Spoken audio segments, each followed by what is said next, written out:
ruriya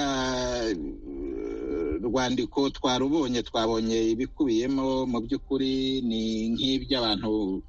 nk'ibyo n'umwaka ushize banditse bisa n'ibi ngibi, ariko mu by'ukuri urabisoma byose kuva utangira kugera usoza ni ibintu by'ibinyoma gusa, nta kintu na kimwe kiri ukuri.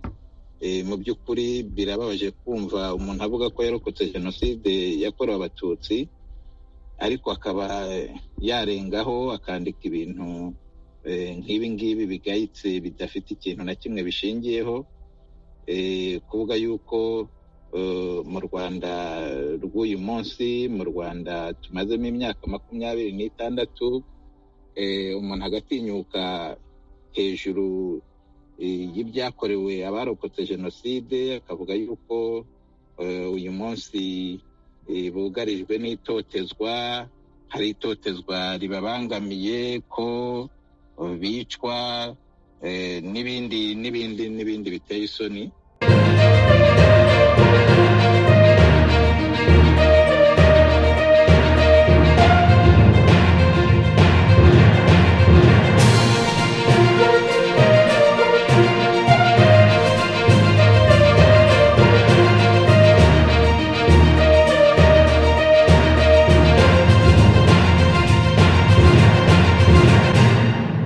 z'uku kwezi kwa munani mwaka 2020 itsinda ry'abantu 37 barokotse jenoside yakorewe abatutsi mu Rwanda ariko batuye hanze yarwo bishyize hamwe bandika inyandiko bise ubutumwa burebana n'ihonyorwa rikabije ry'uburenganzira bw'ikiremwa muntu rikorerwa abarokotse jenoside yakorewe abatutsi mu Rwanda.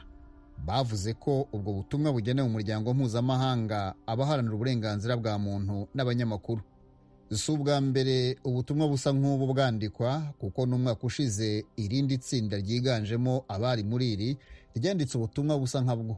Gusa noneho ababwanditse babugejeje ahantu henshi kuruta mbere. Bwanditswe mu ndimi 3, mu Cyongereza, mu Gifaransa no mu Kinyarwanda, bwoherezwa ahantu hatandukanye hagera kuri 45.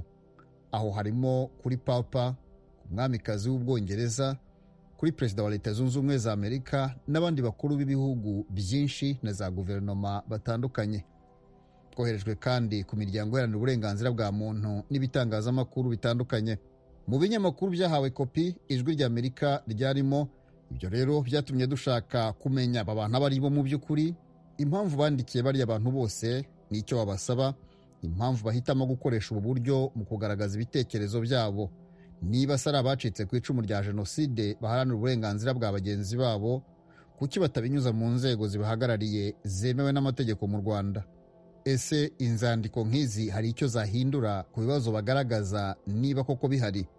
Ibyo bibazo n'ibindi nibyo byatumye muri Isanga itumira umwe mu bashyize umukono kuri iyi nyandiko itavugwaho rumwe. Muri Isanga kandi yatumiye umwe mu bayobozi ba Ibuka, umuryango w'abarokotse jenoside yakorewe abatutsi mu Rwanda, ngo yumve buri ruhande icyo rubivugaho. Reka duhere kuri Bwana Philippe Basabose, umwe mu bashyize umukono ku nyandiko twavuze haruguru. Muri Isanga iratangira imubaza abanditse iriya nyandiko aba ari bo koko. Aba bantu 37 ubona kuri iri tangazo, nk'uko itangazo ribivuga, ni bamwe mu barokotse jenoside yakorewe abatutsi. Bamwe mu barokotse jenoside yakorewe abatutsi mu Rwanda, ni ukuvuga ngo ntabwo ari bose, kandi nta nubwo muhagarariye abarokotse jenoside yakorewe abatutsi mu Rwanda. Muravuga nk'abandi rero? Birumvikana ntabwo ari bose, nubwo basa n'abatumazeho, ariko ntabwo harokotse abantu 37. Kandi ntabwo nubwo tuvugira abarokotse barengana, nta manda dufite y'abarokotse muri rusange. Batwandikiye batubwira bati nimugende mutuvugire ibi ngibi, ariko nka bamwe muri bo tubabazwa n'ibiba, ntabwo dukeneye manda y'uwo ari we wese kugira ngo dutabaze. None se uyu mubare 37 wabayeho ute? Ni ishyaka mwashinze? Ni ibitekerezo byahuye? 37 babonetse bate? Ntabwo ari ishyaka twashinze cyangwa indi organizasiyo iyo ari yo yose, ni ibitekerezo byahuye kubera twese duhujwe n'ako kababaro duterwa n'ibikorerwa abarokotse jenoside yakorewe abatutsi. ndacyagaruka kuri uyu mubare w'abantu 37 abarokotse jenoside mu Rwanda bafite ibuka, bafite n'indi miryango bibumbiyemo, ntekereza ko ibahagarariye ku buryo bwemewe n'amategeko mu Rwanda ndetse no ku rwego mpuzamahanga. Kugira ngo mwebwe mushyire umukono ku bintu mwanditse mwatekereje, ntubona ko murimo kuvuguruza inzego ziriho zemewe z'abarokotse jenoside mu Rwanda? ngaruke gato ku umubare ntituwutindeho, ahubwo turebe ukuri kw'ibyo twavuze. Uvuze ikintu uri umwe cyangwa mukakivuga muri 100 cyangwa 1000, haba hahindutse umubare, ntihaba hahindutse ukuri kw'icyo muvuga. Kuri icyo ngicyo uvuga utese abakoze jenoside yakorewe abatutsi ko bafite umuryango ubahagarariye mu Rwanda, nibyo koko uwo muryango urahari, ibuka, ariko ibuka yo mu Rwanda ni umwe mu miryango myinshi ihagarariye abarokotse jenoside yakorewe abatutsi. Hari ibuka iri mu Rwanda, hari ibuka ziri hanze, ndetse hari indi miryango myinshi idafite amazina ashingiye kuri iryo ngiryo rya ibuka. Gutabaza rero twebwe ntabwo ari uguhemukira cyangwa se kwitandukanya n'iyo miryango, oya, tuzi uko ikora n'aho ikorera. Niba bo bumva badafite ubwinyagamburiro bwo kuba batabaza nk'uko dutabaza, twebwe ntabwo dukeneye uburenganzira bwabo kugira ngo dutabaze iyo tubona bikwiye. Muri iyo baruwa muravuga ko muhagurutse nk'abarokotse jenoside mubitewe n'uko musanga imyaka ibaye myinshi mwibasirwa bidasanzwe n'icyo mwita iyicwa n'itotezwa mukorerwa n'inzego z'umutekano za leta. Wari umaze kubivuga yuko muri ibyo bihugu byose hari amashyirahamwe y'abarokotse jenoside yakorewe abatutsi mu Rwanda. Ni gute mwe mubibona bo ntibabibone ko ntabyo bigeze bavuga? Mwe murabivuga mubikuye hehe? Niba batarigeze babivuga ni uko nyine badafite aho babivugira, kuko niba iyo miryango ihagarariye abarokotse ikaba ifite ubwigenge n'ubwinyagamburiro bwo kuvuga icyo itekereza, nuhera nko mu 2000 tuvuge, ukareba abantu bagiye bicwa cyangwa barengana ku buryo bunubu kugeza uyu munsi, ugasanga iyo miryango ahenshi yaricecekeye, wakwibaza niba ari uko koko yemera ko abo bantu bagombaga kurengana cyangwa yemera ko batarenganye, kikaba aricyo cyatumye baceceka. Ntabwo bafite aho bavugira. Ushatse kuvuga ko ubutegetsi buriho mu Rwanda bubuza imiryango y'abarokotse jenoside kuvuga ibitekerezo byabo? Nje nta kundi nabivuga, mbonye abantu barengana bagatotezwa kugeza n'aho bicwa, uwitwa ko ashinzwe kubavugira ntabavugire, nje navuga ko abona nta burenganzira afite bwo kuvuga, cyangwa se yatinye kubukoresha. Erega uburenganzira bushobora kuba bwanditse mu mategeko, ariko byagera igihe cyo kubukoresha umuntu akabitinya bitewe n'ingaruka atinya. Ariko rero Bwana Basabose, iyo leta uvuga ihohotera abacitse ku icumu rya jenoside yakorewe abatutsi, wenda turabigarukaho, ubivuga gutyo abantu benshi barimo n'abarokotse jenoside bashobora kutakwemera, kuko iriya ni leta yahagaritse jenoside kandi birazwi mu mahanga, birazwi no mu Rwanda. Ninde muntu wakwemera ibyo bintu muvuga kandi bazi ko iriya ni leta yahagaritse jenoside? Ngewe icyo nkeneye si ukwemerwa. Ndibaza ko n'abariya bose basinye icyo bakeneye si ubemera.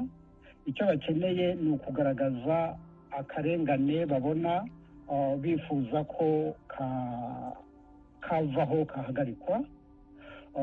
Kuba leta iriho, ubutegetsi buriho mu Rwanda bwahagaritse jenoside nk'uko bivugwa. Ntibivugwaho rumwe. Hari abavuga ko batsinze intambara barwanaga n'abakoraga jenoside. Uko gutsinda intambara bigatuma jenoside byitwa ko irangiye. Ibyo ngibyo simbitindaho. Ariko rero ntabwo ibyo turi kwamagana si uko leta yahagaritse jenoside niba yarihagaritse. Icyo twamagana ni akarengane tubona.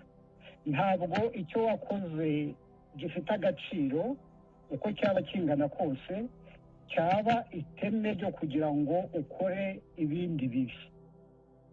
Impamvu mubaza ibyo ngibyo ni uko kugeza n'uyu munsi leta y'u Rwanda yamagana jenoside ku mugaragaro, kandi byemejwe yuko ariyo yahagaritse jenoside muri 1994. None ni gute warengera abantu muri jenoside ukabakiza bashaka kubica, warangiza akaba ari wowe ubica? Noneho icyo kibazo nanjye ndakibaza cyane, n'aba bose basinyiye kuri uru rwandiko ndibaza ko bakibaza.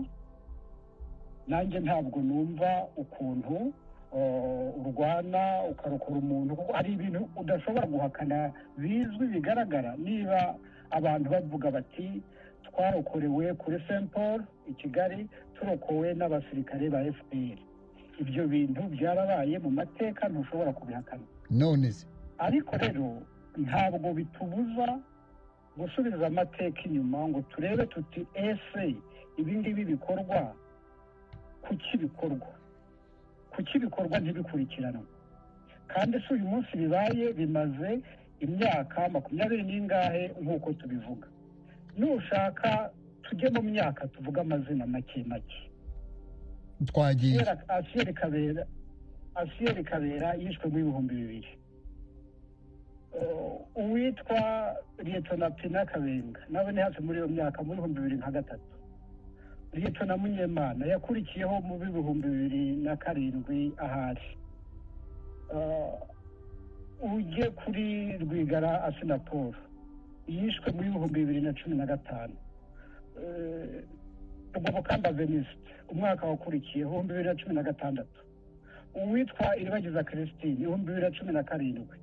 Ujye kuri Hubert Gashagaza 2018.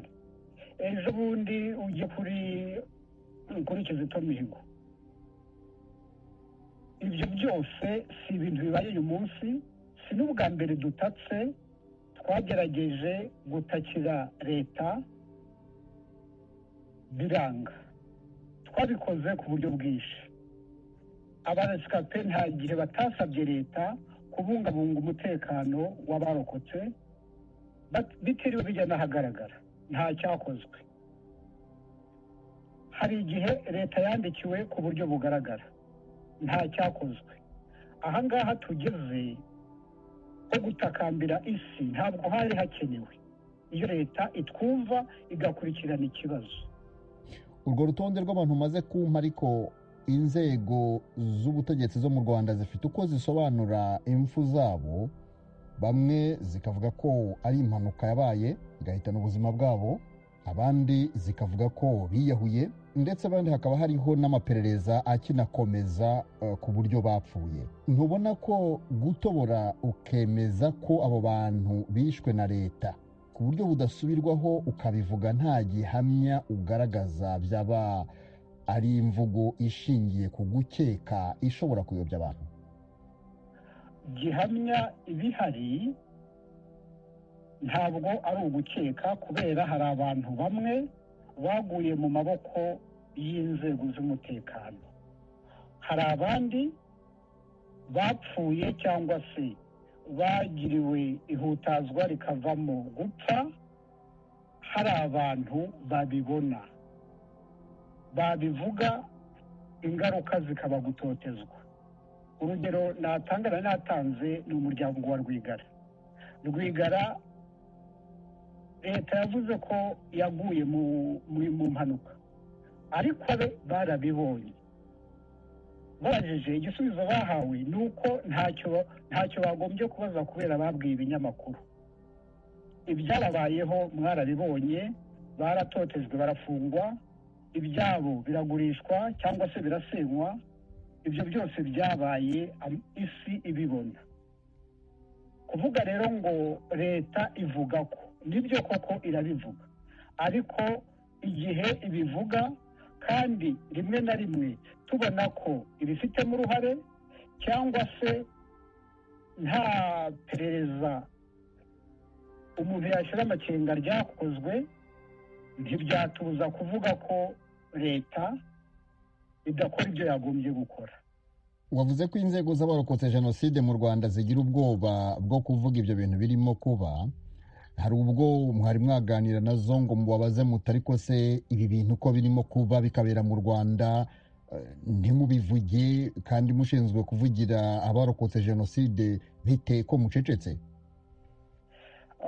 Abantu baba mu mashyirahamwe ahagarariye abarokotse ntabwo ari abantu baba kuri marisi bwana Mutagoma. Ni abarokotse kimwe natwe, turabana hirya no hino, turabana ku marezo sosiyo, ibiba nabo barabizi. Kuba rero ntacyo babivuzeho, ntabwo dukeneye kubanza kuganira nabo ngo tubabaze ngo ese murabibona gute. Turabizi ko babizi, nabo barabizi ko tubizi. Ntabwo icyo kiganiro cyari ngombwa ngo tujye kubaza Ibuka cyangwa undi muryango aha n'aha ngo ese tuvuze ibi ngibi birakenewe. Ibyo ntabwo byari bikenewe. Ubu rero muratoboye, muvuze ibyo mutekereza, ibitekerezo byanyu cyangwa se uburyo mubona ibintu. Ntabwo mutekereza ko ibyo muvuze ubu ngubu bishobora kugira ingaruka zatuma leta ishobora kureba ijisho ribi abarokotse jenoside ivuga iti dore ba bandi batuvuga uko bishakiye? Ndumva ibyo ngibyo bitazakorwa. Biramutse bikozwe byaba bibabaje, byaba ari ukugerageza gukemura ikibazo ugikomeza ahubwo. Baramutse babikoze ryaba ari ikosa naryo rigomba kongerwa mu yandi. Ntabwo ryaba ari ikosa ryacu, ryaba ari ikosa ry'ubikoze. Nitumara kuganira muri iki kiganiro ndaza gushaka uhagarariye umuryango Ibuka w'abarokotse jenoside mu Rwanda. Aramutse avuze ati abo bantu ibyo bavuga barabeshya, ntabwo abarokotse jenoside yakorewe abatutsi mu Rwanda barimo gutotezwa, mwabyakira mute mwe mwasinye hariya kuri ruriya rwandiko? Nk'uko nabibabwiye kuva kare, ibibazo biriho turabibona. Baramutse bitandukanije n'iri tangazo ntabwo byadutangaza, ariko ndizera ko batazabikora, kuko rega nabo uretse kubona urw'inyagamburiro si umutima muke bafite. Baramutse babikoze ntabwo nabishima, ariko sinanabatera amabuye, baba bafite ikibibateye. Urukiko rwandiko mwanditse by'umwihariko ku rutonde rw'abantu mwagiye mwandikira harimo abakuru b'ibihugu, harimo abakuru b'imiryango mpuzamahanga, imiryango y'uburenganzira bwa muntu, abanyamakuru n'abandi, abantu benshi cyane. Mwagendeye kuki mutoranya abo mugomba kwandikira no kugezaho ruriya rwandiko? Impamvu twahisemo abo twahisemo harimo ibice byinshi. Harimo abantu bahagarariye imiryango mpuzamahanga cyangwa bahagarariye za leta izi n'izi, kubera ko twemera ko igihugu cy'u Rwanda gifite amasezerano cyagiye gisinya hirya no hino ku isi, gisabwa gukurikiza. Igihe kitayakurikije kikaba cyabibazwa n'abo bahuriye kuri ayo masezerano. Abo twandikiye ba mbere cyane cyane nicyo twashingiyeho. Ikindi ni abanyamakuru twifuje ko iri tangazo barigeza henshi hashoboka. Ndabona mu bo mwandikiye harimo abakuru b'ibihugu by'umuryango wa Afurika y'Uburasirazuba, ariko Perezida Paul Kagame ntabwo mwamwandikiye nk'umukuru w'igihugu cy'u Rwanda, mwamwandikiye nk'umukuru w'umuryango w'akarere ka Afurika y'Uburasirazuba, ariko abandi mugenda mubandikira nk'abakuru b'ibihugu. Kuki mwakoze ivangura? twashoboraga kuba twamwandikiye nk'umukuru w'igihugu, ariko twamwandikiye inshuro nyinshi mbere y'aha ngaha, nta gisubizo na kimwe twigeze tubona. Twamwandikiye rero nk'umwe mu bayobozi b'uriya muryango. Ni ukuvuga ko ibi ngibi mwanditse muri uru rwandiko n'ubundi mwari mwarabimwandikiye nk'umukuru w'igihugu? Ntabwo ari muri aya magambo uko bimeze, ntabwo ari kopi y'ibyo twanditse mbere, ariko ni mu gitekerezo kimwe twari twanditse na mbere, tumusaba yuko akurikije ububasha ahabwa n'umwanya afite yakurikirana ibibazo byacu bigakemuka, ariko nta gisubizo twigeze tubona. nk'uko nabivugaga, bigenda ahubwo birushaho gukara. None rero abantu mwabandikiye, muratekereza ko bari gukora iki? Murabasaba gukora iki? Icyo mutegereje ni iki? Icyo tubasaba ni uko nabo barebana ubushishozi ibyo bibi turi gukorerwa, bagakora ibyo bashobora byose, bakaba basaba leta y'u Rwanda ko yabikemura. Dusubire ku barokotse jenoside bari mu Rwanda, niba mwemeza yuko bicwa bakagirirwa nabi bagaceceka ntibagire icyo bakora kubera guterwa ubwoba, murabona biramutse bikomeje gutyo amaherezo ni ayahe? Turizera ko bitazakomeza, kubera ko igihe uvuze uti reka nkora iki ngiki kugira ngo iki kiri gukorwa gihagarare, ni ukuba wizera ko bishoboka. Twumva bitashoboka ntabwo twakwirirwa tubikora, kandi ibyo dusaba ntabwo bigoye. Turasaba ngo ibi bikorwa bihagarare. Ibyo bintu nta investissement zidasanzwe zikenewe, igikenewe ni ukureka kubikora nta kindi. Abarescape bahabwe umutekano, uburenganzira bwabo nk'abantu, nk'abanyarwanda bwubahirizwe, n'uburenganzira bafite bwaba bwihariye bushingiye ku kuba bararokotse jenoside yakorewe abatutsi nabwo bwubahirizwe ku buryo bukwiye. Rwose ibintu dusaba Bwana Mutagoma ntabwo bigoye. Ariko se kubizi ko Nyirinkota yifasha Karumyo, ariko abanyarwanda baca umugani, aba bantu bose mwandikiye nta muntu uzinjira mu Rwanda ngo ajye guhindura ibintu cyangwa ajye gutegeka ngo nimugire mutya. Reka tuvuge ko ibyo musaba bifitwe n'ubutegetsi bw'u Rwanda. Aba bantu bafite bubasha ki bwo guhindura ibintu mu Rwanda? Ububasha barabufite bwose, bagize ubushake babikemura, ntabwo byabagora. U Rwanda rufite ubushobozi ubushobozi bw'amafaranga, bwaba ubushobozi bw'ingabo, bw'abashinzwe umutekano, kuba barindira abanyarwanda bose umutekano. Turabizi ko bajya no kurinda umutekano mu bindi bihugu, babishatse babikora. Ngarutse kuri uwo mugani waruvuze haruguru uti Nyirinkota yifashe Akarumyo, ntabwo abategetsi bagombye rwose gushyira ubwenge ku gihe, nk'uko njya numva bivugwa muri ibi bihe, bakumva ko abantu ntabwo bagomba kuragizwa inkota.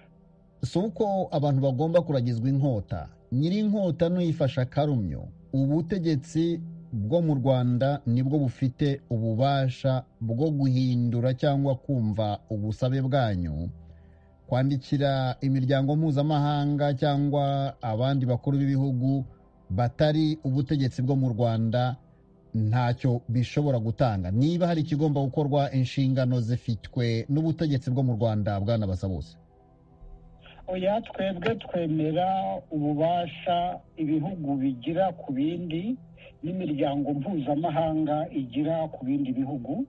Nk'uko nabivuze, bafite amasezerano basinye. Iyo usinye amasezerano uba ufashe responsabilite yo kubishyira mu bikorwa. babasabye turabizi ko babikora. reka tuvuge yuko ibyo mushaka bizagerwaho, ariko se biramutse bidakunze bakabasaba ntibabikore, mwakurikizaho iki? Biramutse bidakunze ubwo natwe twareba izindi ngamba twafata, ariko nk'uko mubibona muri iri tangazo, icyo turi gukora ni ugusaba, ni ugutakamba. Gutakamba ni ikintu kiri muri kamere muntu, icyo umuntu yakwita instant de vie. Iyo ubabajwe urataka, ibyo ngibyo kubabaza yabishaka atabishaka niko bigenda. Natwe rero turataka. Niba iri takamba ryacu ritumviswe, ubwo tuzareba ukundi tuzabigenza, ariko twe dufite icyizere cy'uko rizumvikana mu nyungu zacu, mu nyungu z'abacu, ndetse no mu nyungu za leta. Njyewe rwose simbona inyungu leta yagira mu kwanga gutabara abantu igihe tuyisaba gutabara abantu. Ntabwo ariko muyisaba gutabara abantu, murayishinja ahubwo kubagirira nabi. Bwana Basabose, nabyo ni uburyo bw'ubutabazi, kuko igihe umuntu arenganye, ushinzwe kubikurikirana ntabikurikirane, iyo usabye ko abikurikirana ni ubutabazi uba usaba. Leta ifite inshingano zo gukurikirana impfu z'aba bantu cyangwa iyicwa ry'aba bantu tuvuga. ariko se biriya bintu mwanditse biramutse birimo ukuri koko, hakaba hari uruhare ubutegetsi bwagize muri biriya bintu nk'uko mubivuga, ntibyaba ari ibintu bikomeye bigoranye kugira ngo bizibagirane mu mateka y'igihugu? Niko bimeze. Amateka ni amateka, ni nacyo nyine abantu bagombye kumenya, nicyo twese twagombye kumenya. Iyo ukoze ikintu kibi wagombye gutekereza ko niba uyu munsi wumva ntacyo gitwaye, niba wumva uyu munsi nta gaciro gifite, ariko amateka ashobora kutazabifata gutyo. reka tuvuge ko abantu bari mu Rwanda, wenda abarokotse jenoside bashobora gutinya kwemeranya namwe ku byo mwavuze muri uru rwandiko, ariko se nk'abari hanze y'u Rwanda bashobora kuvuga bati bariya bantu ibyo banditse ntabwo ari byo, ibyo mwabivuga wiki? Bwana Mutagoma, nibyo byo kuvuga ko abari mu Rwanda batabibona kimwe natwe. Bimwe no mu byatumye twongera kwandika uru rwandiko nyuma y'urwo twanditse ejo bundi dutakamba ku bwa Kizito. Mugomba kuba mwarumvise ejo bundi mu binyamakuru uwitwa Karasira atabaza ati mfite ubwoba ko ngiye kwicwa. Karasira ari mu Rwanda, niba yaragiye mu binyamakuru agatabaza akavuga ati ndatotezwa, mfite ubwoba ko ngiye kwicwa, nta mpamvu twebwe tutatabaza. Abandi bari hanze nabo baba batatabaje nk'uko twatabaje, si uko batabifite ku mutima. Sindi butinye kubikubwira, hari umuntu wambwiye ati rwose yaba byashobokaga ngo niba hari abantu b'abanyamakuru muvugana muzabatubwirire yuko hari benshi tubibona nk'amwe, twakabisinye hamwe namwe, ariko dufite ubwoba yuko twatotezwa turamutse tubikoze.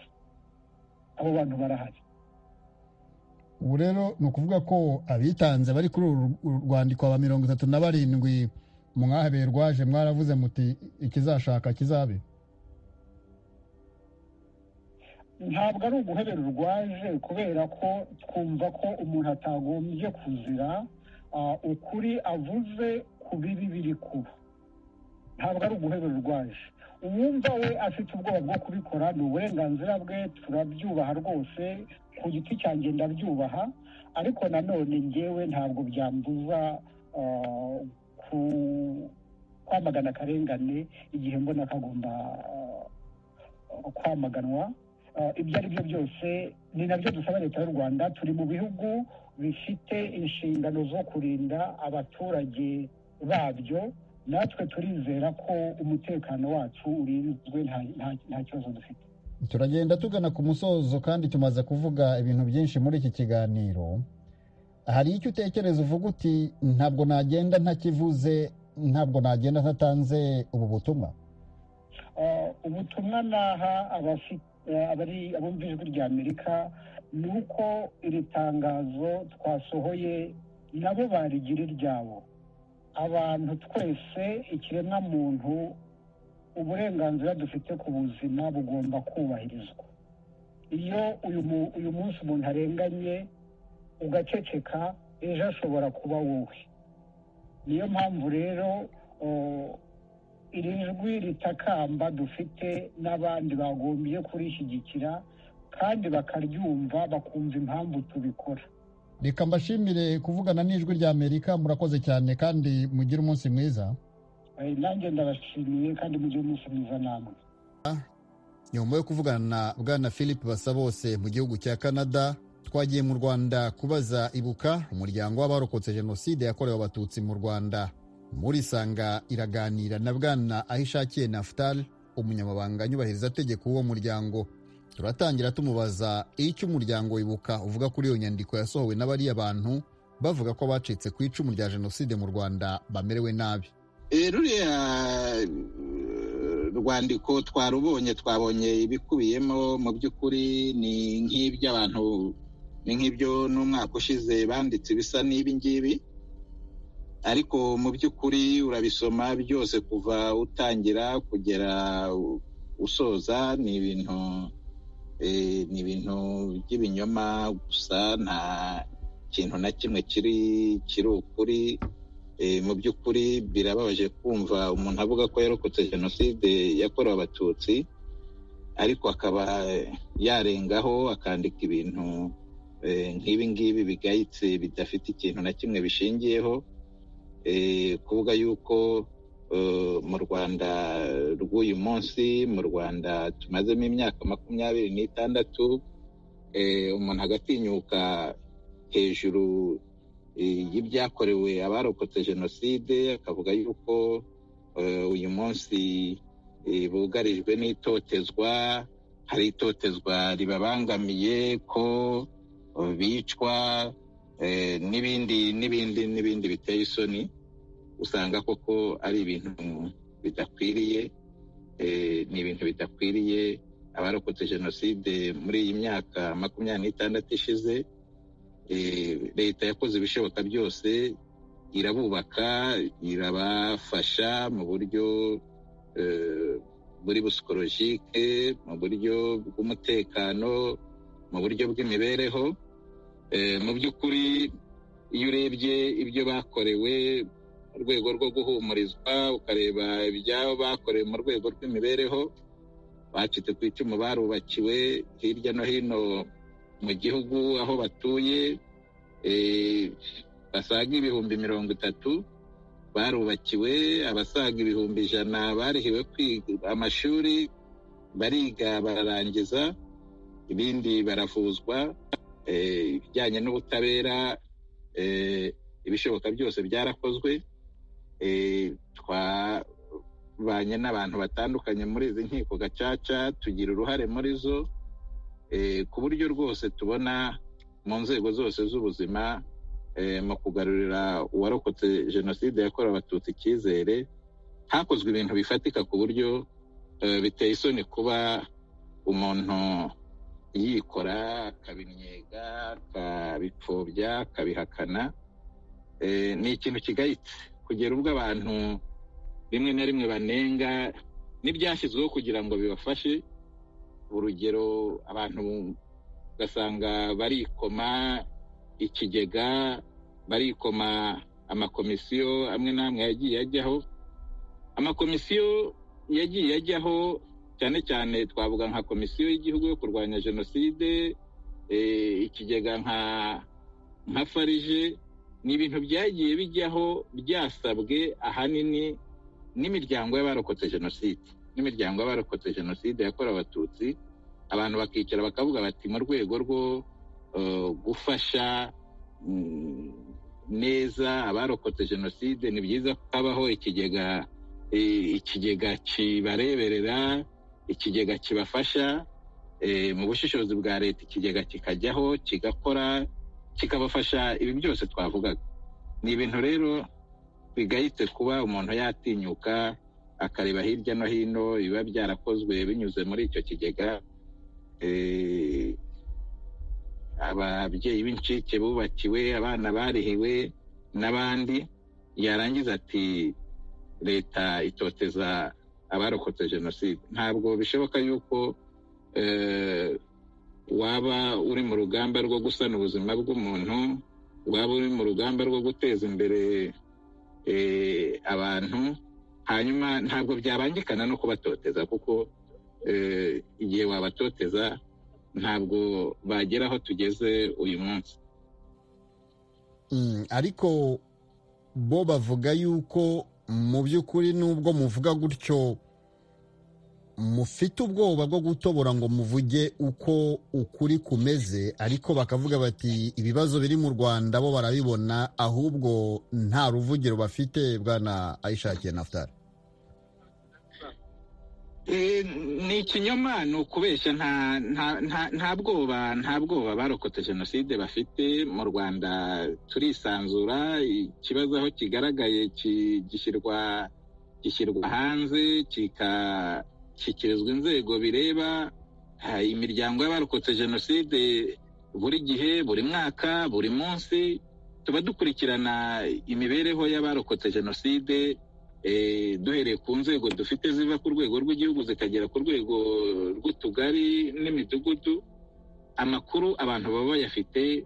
Ikibazo icyo ari cyo cyose cyajyana n'ihohoterwa, cyajyana n'ingengabitekerezo, buri mwaka abantu barabikurikirana. Tuba dufite amaraporo agaragaza ingero z'abantu bagaragaweho ingengabitekerezo, haba hari uwarokotse jenoside yakorewe abatutsi, waba wahohotewe, bifite aho bihuriye n'iyo ngengabitekerezo, bigashyikirizwa inzego z'ubugenzacyaha, z'ubushinjacyaha.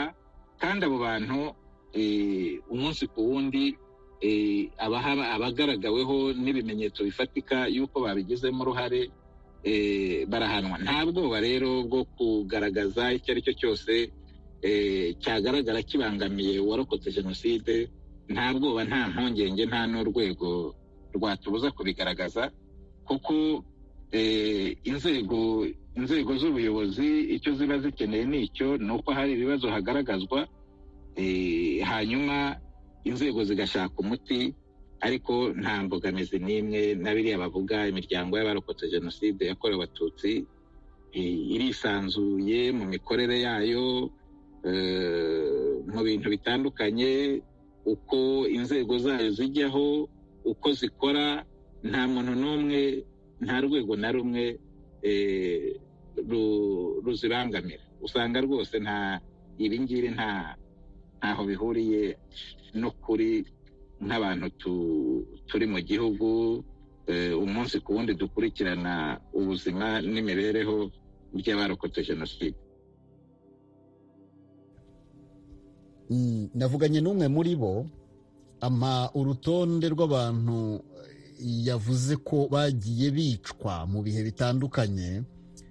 Yavuze Asiyeri Kabera, avuga Liyetona Kabenga, avuga Liyetona Munyemana, avuga Sinapolo Rwigara, avuga Rwabukamba Venuste, avuga Iribagiza Christine, avuga Gashagaza Aza, no kugera kuri Kizito Mihigo. Ndetse anavuga ati abo ni bakeya mbashije kuvuga, yemeza ko abo bose bishwe n'ubutegetsi. Mwebwe muribuka impfu z'abo bantu, muzisobanura mute, mubivugaho iki? Nibyo nababwiraga, biratangaje kuba umuntu yicara Canada, akicara mu Bubiligi, akumva afite cyangwa n'ahandi, akumva afite ukuri kurenze uko abantu bari mu gihugu, bari mu tugari, imidugudu, ibintu biba byabereyemo. mu by'ukuri hari abantu baba barapfuye ku mpamvu zigasobanurwa, niba ari impanuka igasobanuka bikagaragara. Uko abantu rero bagenda ku nyungu zabo bwite, ku mahitamo mabi umuntu uyu n'uyu yaba yarahisemo, ku nzira mbi umuntu yaba yarahisemo kunyuramo, akashakisha izindi mpamvu agashyira aho ngaho, ntabwo mu by'ukuri bikwiye kugira umuntu uwo ari we wese wundi biyobya. Abanyarwanda bafite ukuri, abacitse ku icumu bari aha mu gihugu bafite ukuri. Ntabwo rwose bikwiye kugira umuntu bikura mu murongo abantu bahisemo wo gukorera hamwe, wo kujya inama, wo gusesengura ibintu. Icyaba ari ikibazo icyo ari cyo cyose kigashyikirizwa urwego byaba bireba.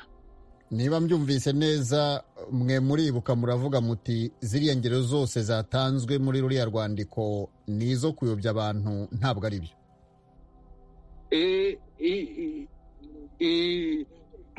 Ntabwo abantu barapfuye, ariko ibintu byagiye bisobanurwa, bene imiryango yabo rimwe na rimwe iri aho ngaho ikabona impamvu zabyo. Ntabwo ari ubwa mbere ibintu ibi n'ibi byagaragara.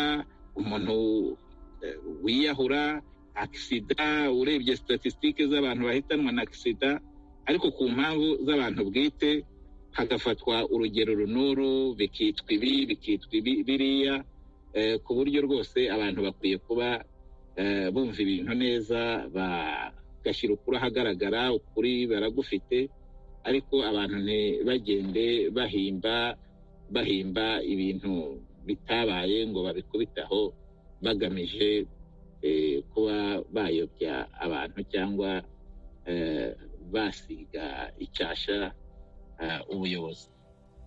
Ariko rero bwana Hishakiye, biriya bintu biteye amakenga.